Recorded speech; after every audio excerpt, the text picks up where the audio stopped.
We now unveil the S&D 50, starting with teams 41 through 50. At 50, we have Houston, 49, Navy, 48, California, 47, UCF, 46, Memphis, 45, Florida State, 44, Washington, 43, Texas State, 42, Texas Tech, and 41, Purdue. Houston at 50, up 27 spots in the rankings.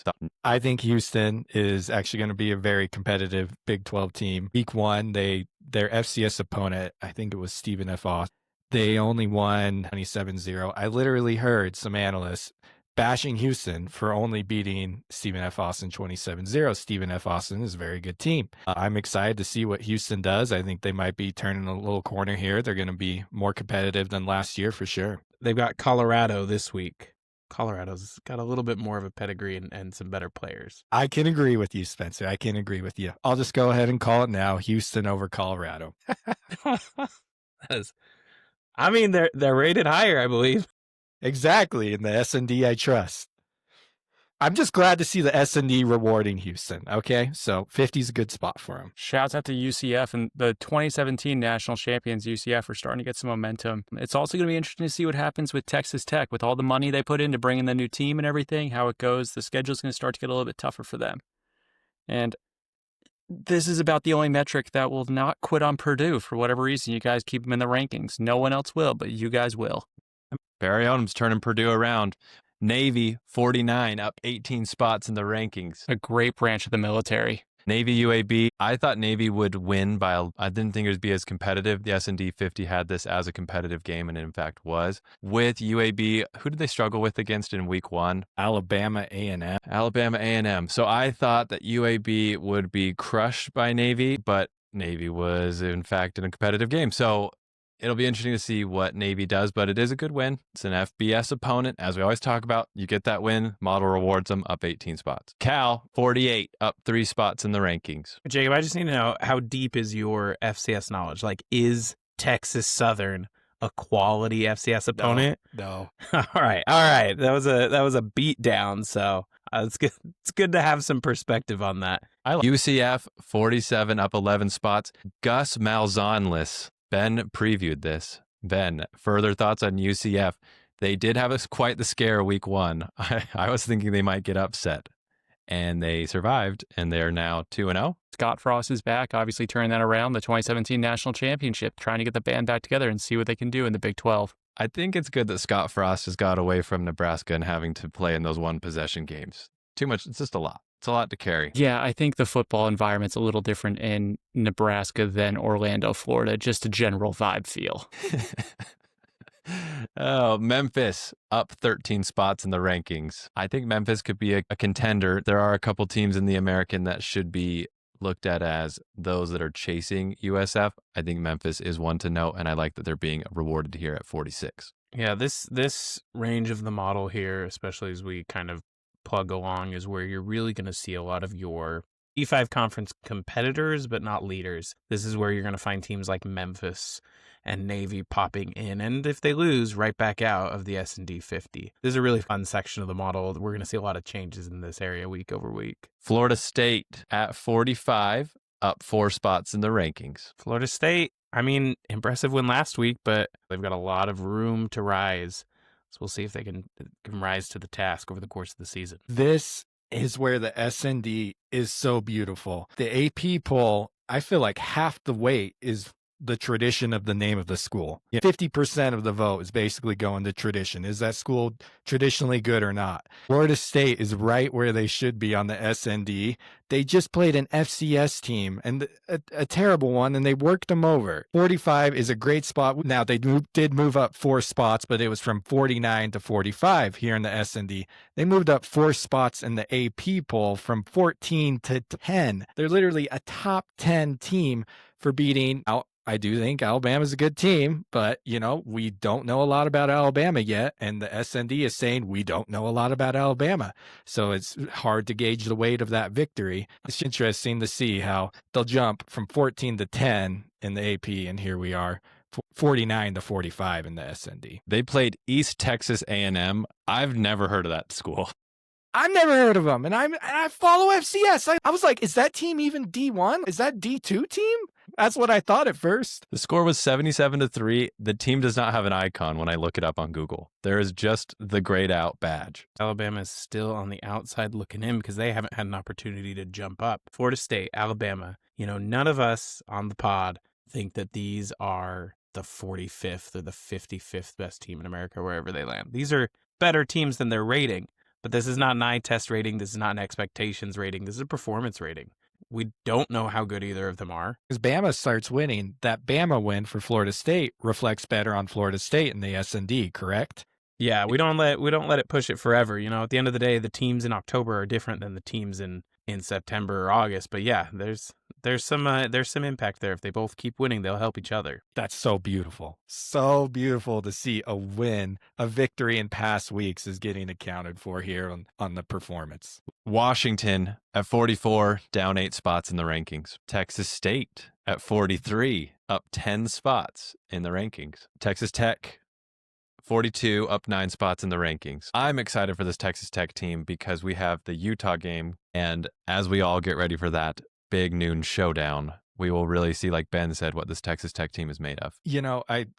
I literally looked up who Texas Tech has played 3 or 4 times, and I still can't tell you who they've played in their 2 games. So it's just hard to gauge what we have with Texas Tech. I mean, they got Oregon State on Saturday, so that's a big jump up from Arkansas Pine Bluff and Kent State. So they're starting to get into the meat. And then obviously, as Andrew said, that Big 12 game, big noon game against Utah, which is 10 o'clock local kick, that will be an interesting one. That's the biggest one they're going to have all season. So we'll see if the mercenary strategy pays off for them. Shout out to Kent State, though, not this week, but last week. Kent State won their first game. They snapped a 21-game losing streak that dated through all of last season and into the season before. Who did they beat, Spencer? They beat Merrimack. Not only did they beat Merrimack on a fourth quarter 100-yard kickoff return by a man named Dorilist Clark. I love it.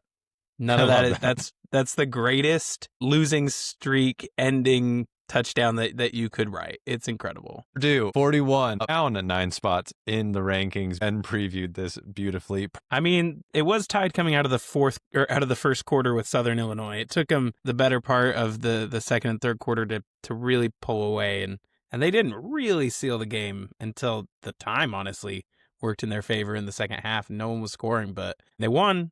And that's not nothing, especially when you consider where this team was last year. Southern Illinois isn't a terrible FCS. I'm not going to put them top tier FCS, but they're not bad. Teams 31 through 40. At 40, we have Kansas, 39 Wisconsin, 38 NC State, 37 UNLV, 36 Louisville, 35 Utah, 34 Arizona, 33 Minnesota, 32 Miami, Florida, 31 Texas. Kansas at 40, down 34 spots in the rankings. This is a Kansas team that had the lead against Missouri with 5 minutes left to go in the game. Missouri ended up winning by 11 points, but they scored 2 touchdowns in the last 5 minutes. Kansas is going to be a force to be reckoned with in the Big 12. They're going to fly under the radar for most people. Neither of those teams were ranked in the AP. There's a top 20 matchup for the S&D 50. And Kansas, despite losing, didn't drop out, which is one of the first times we've seen this outside of Ohio State, Texas, where a team lost and didn't drop all the way out. So that you're going to see repeated as good teams do start losing to other good teams. They're not going to slide all the way out of the ratings. They're going to stay, in this case, all the way in the top 40. This one breaks my heart, not because I'm a Jayhawk fan. When I learned about what Missouri was doing with their first 6 games at home, I became an avid anti-Missouri fan. So anyone but Missouri. I just don't have a lot of respect if you can't leave your home in the non-conference. It'd been 11 years since they played this game. They were playing for the big drum. It stays in Missouri. Wisconsin, 39, down 6 spots in the rankings. They beat a very bad Middle Tennessee team. According to the SND, we should have a game this week with Wisconsin-Alabama. The only thing I can say about Wisconsin is one time when I was playing high school football, I sacked a guy in front of Jim Leonard, and he said it was one of the hardest hits he'd ever seen. That was the peak of my athletic accomplishments. That game down in Tuscaloosa is going to be a good one. Wisconsin's chance to show that it belongs where we have them. NC State at 38, up 9 spots in the rankings. They won a close game against Virginia. The craziest part about that game was that it was a non-conference game between two ACC opponents because you gotta love the scheduling contracts. UNLV at 37, up 13 spots in the rankings. They've dodged Idaho State. They've beaten UCLA, and here they are at 37. Yeah, what do we think about that win against UCLA? I think it's a good example of how hard it is to judge talent. So I think it shows that it's hard to bet on the people side of college football. UNLV feels like the home of the Big Ten and SEC rejects, the big name recruits that for some reason or another flamed out at the big schools. And here they've come to Vegas all together to prove that they got something. UNLV played in week 0. So you have a team that's won 3 games. They get the bump because they have that extra game. They're on a bye week this week, so it'll be interesting to see where they land next week once everyone gets to their 3rd game. Louisville at 36, up 4 spots in the rankings.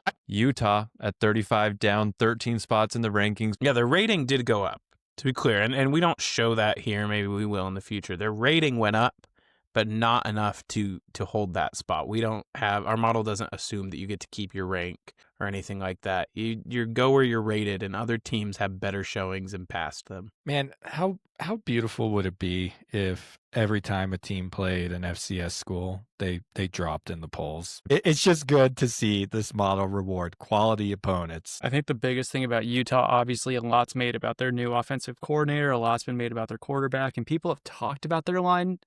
But I think that's the biggest thing that's giving them a huge advantage as they go forward. I know this model looks a lot of past, but the fact that they're able to give their quarterback that kind of time with an experienced offensive line is going to continue to help them, especially with the competition they face. Shout out to their O-line, just making sure their quarterback has time to kind of dance around and use his wheels.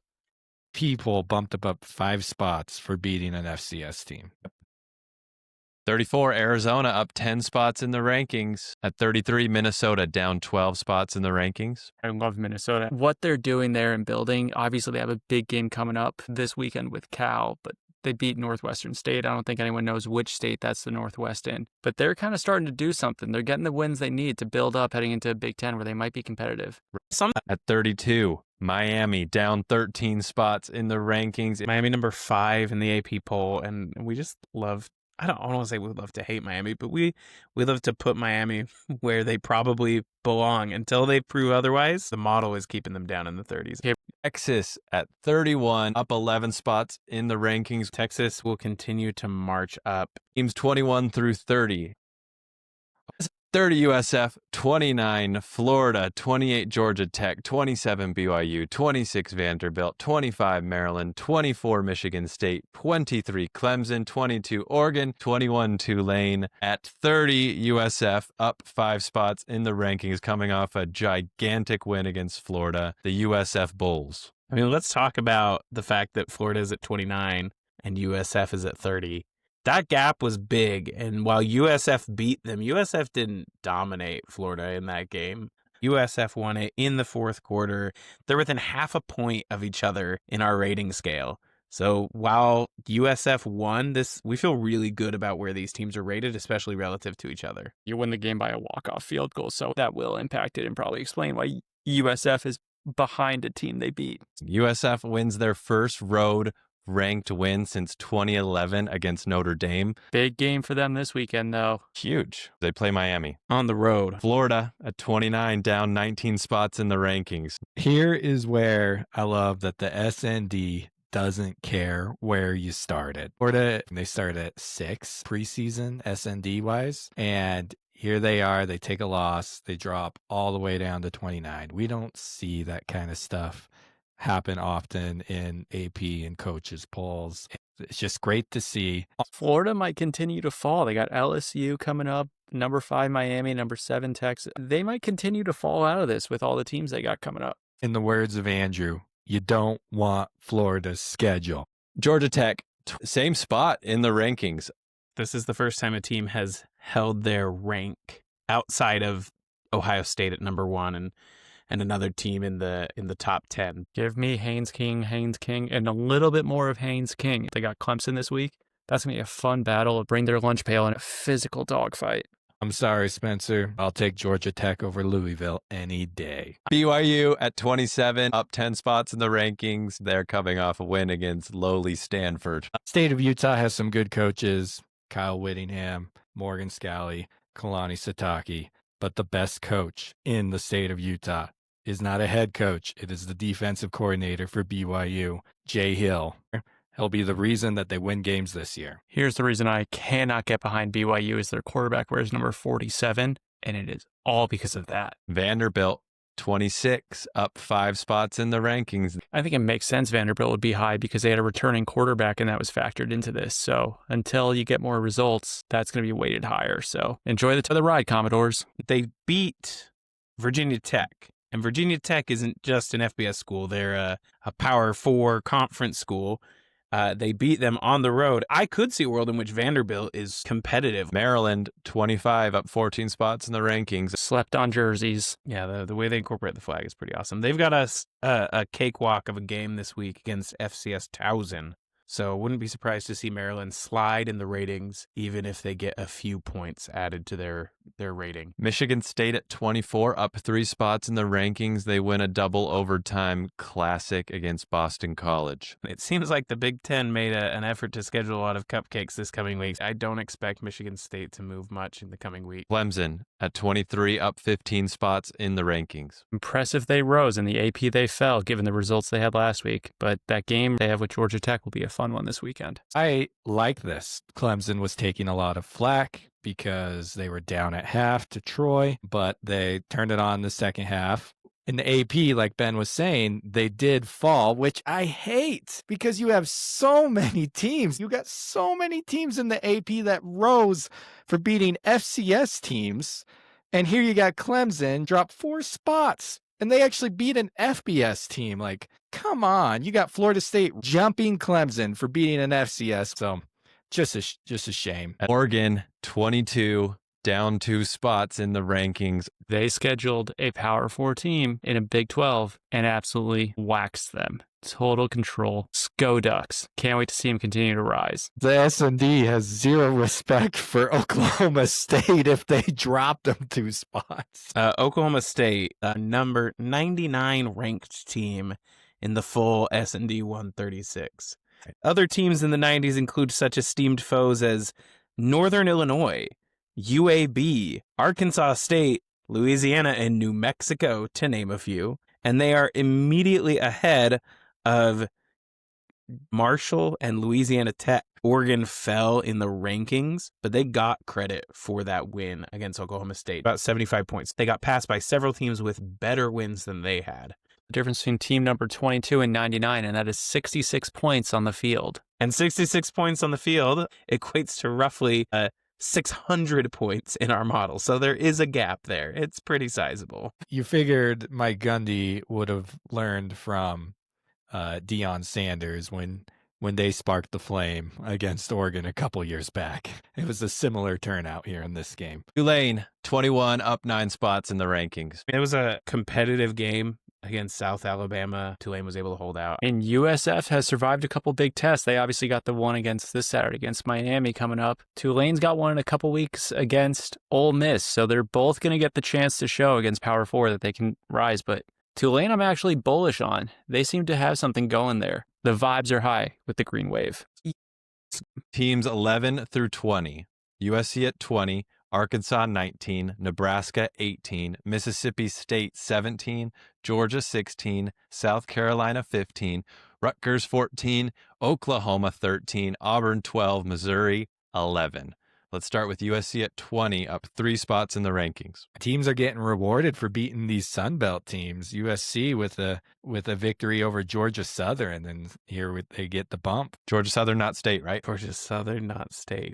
Arkansas at 19, up 5 spots in the rankings. Arkansas is interesting because they're an SEC team that our model really likes. They're not ranked right now. Returning quarterback, returning coach, that probably played into that.